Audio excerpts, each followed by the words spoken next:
ओम श्री सीतारामचंद्राभ्यां नमः। श्रीमद् वाल्मीकि रामायण अयोध्या कांडम षट् चत्वारिंशः सर्ग यानी सर्ग 46। इस सर्ग में सीता और लक्ष्मण सहित श्री राम का रात्रि में तमसा तट पर निवास, माता पिता और अयोध्या के लिए चिंता तथा पूर्ववासियों को सोते छोड़कर वन की ओर जाना।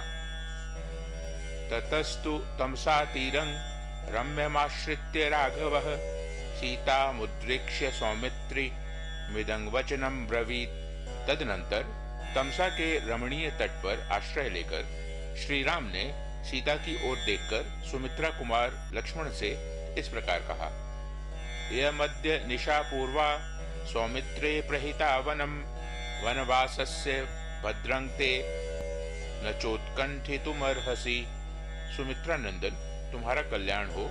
हम लोग जो वन की ओर प्रस्थित हुए हैं, हमारे उस वनवास की आज यह पहली रात प्राप्त हुई है, अतः अब तुम्हें नगर के लिए उत्कंठित नहीं होना चाहिए। पश्य शून्यान्यरण्यानि रुदन्तीव समन्ततः यथा निलय मायद्भिर् निलीनानि मृगद्विजैः। इन सूने वनों की ओर तो देखो, इनमें वन्य पशु पक्षी अपने अपने स्थान पर आकर अपनी बोली बोल रहे हैं। उनके शब्द से ही सारी वनस्थली व्याप्त हो गई है।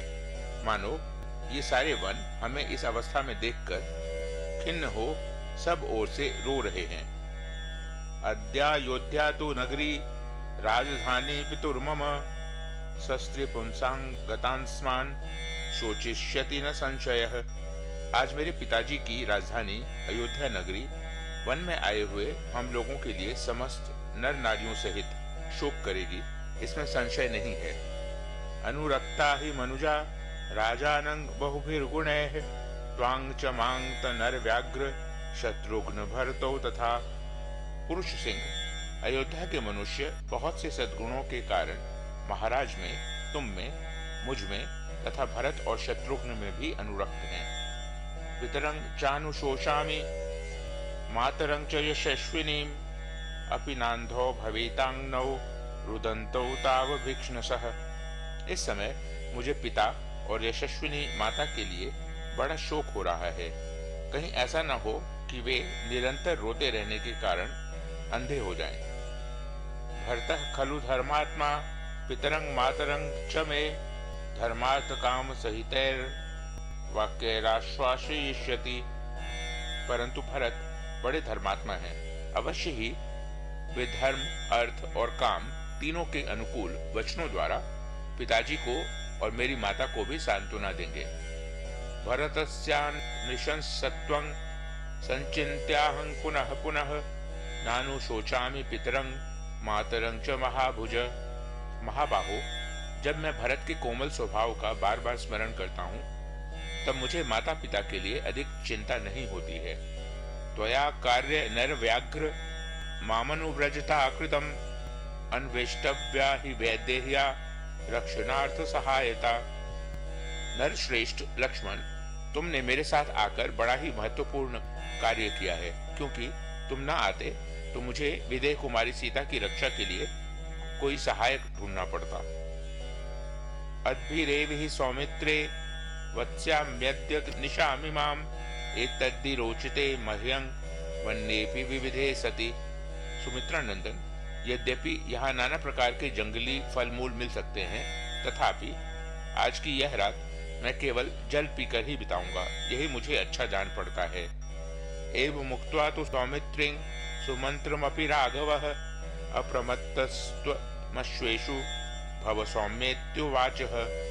लक्ष्मण से ऐसा कहकर श्री रामचंद्र जी ने सुमंत्र से भी कहा, सौम्य, अब आप घोड़ों की रक्षा पर ध्यान दें, उनकी ओर से असावधान न हो। सोश्वान सुमंत्रः संयम्य सूर्यस्तं समुपागते प्रभूते वसान कृत्वा बभूव प्रत्यनंतरः। सुमंत्र ने सूर्यास्त हो जाने पर घोड़ों को लाकर बांध दिया और उनके आगे बहुत सा चारा डालकर वे श्री राम के पास आ गए। उपास्य तो शिवांग संध्यांग दृष्ट्वा रात्रिमुपागतम् रामस्य शयनं चक्रे सूतः सौमित्रिणा सह। फिर वर्णानुकूल कल्याणमयी संध्योपासना करके रात आई देख लक्ष्मण सहित सुमंत्र ने श्री रामचंद्र जी के शयन करने योग्य स्थान और आसन ठीक किया। तांग शय्यांग तमसा तीरे वीक्ष्य वृक्षतलैर्वृताम् रामः सौमित्रिणा सार्धं सभार्यः संविवेशः।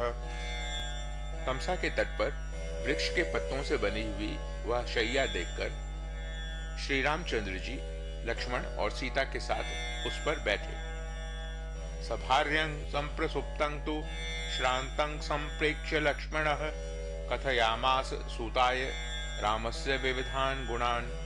थोड़ी देर में सीता सहित श्री राम को थक कर सोया हुआ देख लक्ष्मण सुमंत्र से उनके नाना प्रकार के गुणों का वर्णन करने लगे। जाग्रतोरेव तांग रात्रिं सौमित्रेरुदितो रविः सूतस्य तमसा तीरे रामस्य ब्रुवतो गुणान। सुमंत्र और लक्ष्मण तमसा के किनारे श्री राम के गुणों की चर्चा करते हुए रात भर जागते रहे। इतने ही में सूर्योदय का समय निकट आ पहुंचा। गोकुलाकुल तीराया स्तमसाया विदूरतः अवसत तत्र तांग रात्रिं रामः प्रकृतिभिः सह। तमसा का वह तट गौओं के समुदाय से भरा हुआ था। श्री रामचंद्र जी ने प्रजाजनों के साथ वहीं रात्रि में निवास किया। वे प्रजाजनों से कुछ दूर पर सोए थे। उत्थाय च महातेजाः प्रकृतिस्ता निशाम्य च अब्रवीद भ्रातरं रामो लक्ष्मणं पुण्य लक्षणम।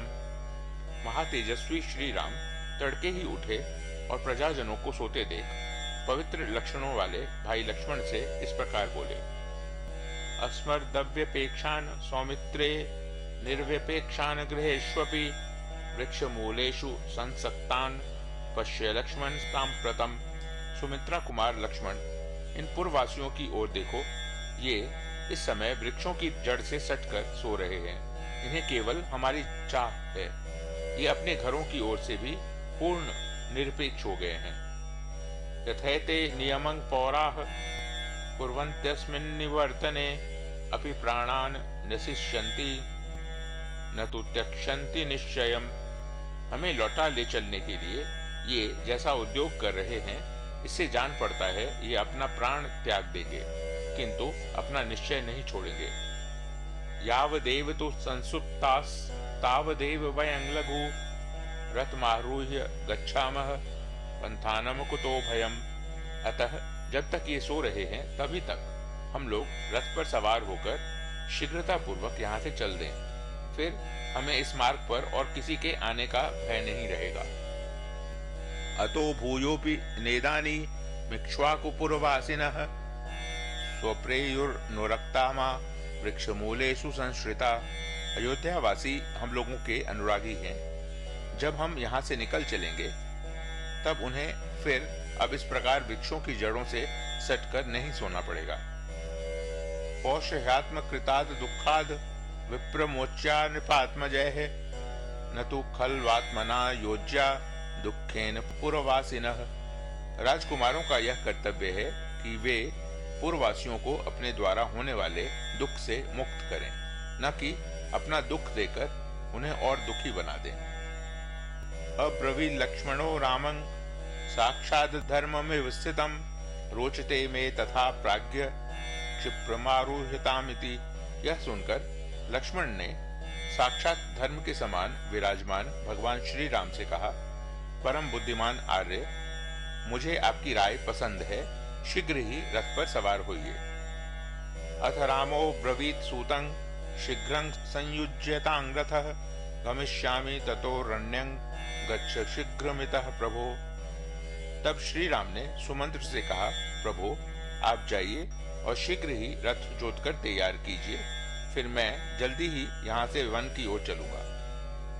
सूतस्ततः संत्वरितः चंदनं तैर्हेयोत्तमैः योजयित्वा तु रामस्य प्राञ्जलिः प्रत्यवेदयत्। आज्ञा पाकर सुमंत्र ने उन उत्तम घोड़ों को तुरंत ही रथ में जोत दिया और श्री राम के पास हाथ जोड़कर निवेदन किया, अयं युक्तो महाबाहो रथस्ते रथिनांगवरः त्वरयारोह भद्रं ते ससीतः सह लक्ष्मणः। महाबाहो, रथियों में श्रेष्ठ वीर, आपका कल्याण हो। आपका यह रथ जुटा हुआ तैयार है। अब सीता और लक्ष्मण के साथ शीघ्र उस पर सवार होइए। तंग स्यंदन मधिष्ठाय राघवः स परिच्छदः। शीघ्र गामा कुलावर्ता तमसा मतरंदीम। श्री रामचंद्र जी सबके साथ रथ पर बैठकर तीव्र गति से बहने वाली भंवरों से भरी हुई तमसा नदी के उस पार गए। ससंतीर्य महाबाहु श्रीमान शिवम कंटकम प्रापद्यत महामार्गम भयं भयदर्शिनाम। नदी को पार करके महाबाहु श्रीमान राम ऐसे महान मार्ग पर जा पहुंचे जो कल्याणप्रद, कंटक रहित तथा सर्वत्र भय देखने वालों के लिए भी भय से रहित था। मोहनार्थं तु पौराणां सूतं रामो ब्रवीद वचः। उद्दंग मुख प्रयाहि त्वं रथमारूह्य सारथे। मुहूर्तं त्वरितं गत्वा निवर्तय रथं पुनः। यथा न विद्युः पौरा मांग तथा कुरु समाहितः। उस समय श्री राम ने पूर्ववासियों को बुलावा देने के लिए सुमंत्र से यह बात कही। सारथे, हम लोग तो यहीं उतर जाते हैं, परंतु आप रथ पर आरूढ़ होकर पहले उत्तर दिशा की ओर जाइए। 2 घड़ी तक तीव्र गति से उत्तर जाकर फिर दूसरे मार्ग से रथ को यहाँ लौटा लाइए। जिस तरह भी पूर्ववासियों को मेरा पता न चले, वैसा एकाग्रता पूर्वक प्रयत्न कीजिए। रामस्य तु वचः श्रुत्वा तथा चक्रे च सारथिः। प्रत्यागम्य च रामस्य स्यंदनं प्रत्यवेदयत्। श्री राम जी का यह वचन सुनकर सारथी ने वैसा ही किया और लौटकर पुनः श्री राम की सेवा में रथ उपस्थित कर दिया। तो संप्रयुक्तं तु रथं समास्थितो तदा ससीतो रघुवंशवर्धनो। प्रचोदयामास ततंस्तु रंगमान ससारथीर्येन पथा तपोवनम। तत्पश्चात सीता सहित श्री राम और लक्ष्मण, जो रघुवंश की वृद्धि करने वाले थे, लौटाकर लाए गए उस रथ पर चढ़े। तदनंतर सारथी ने घोड़ों को उस मार्ग पर चढ़ा दिया जिससे तपोवन में पहुंचा जा सकता था। ततः समास्थाय रथं महारथः ससारथिर दाशरथिर्वनं ययो। उद्दंग मुखं तं तु रथं चकार प्रयाण मांगल्य निमित्त दर्शनात्। तदनंतर सारथी सहित महारथी श्री राम ने यात्रा कालिक मंगल सूचक शकुन देखने के लिए पहले तो उस रथ को उत्तराभिमुख खड़ा किया, फिर वे उस रथ पर आरूढ़ होकर वन की ओर चल दिए।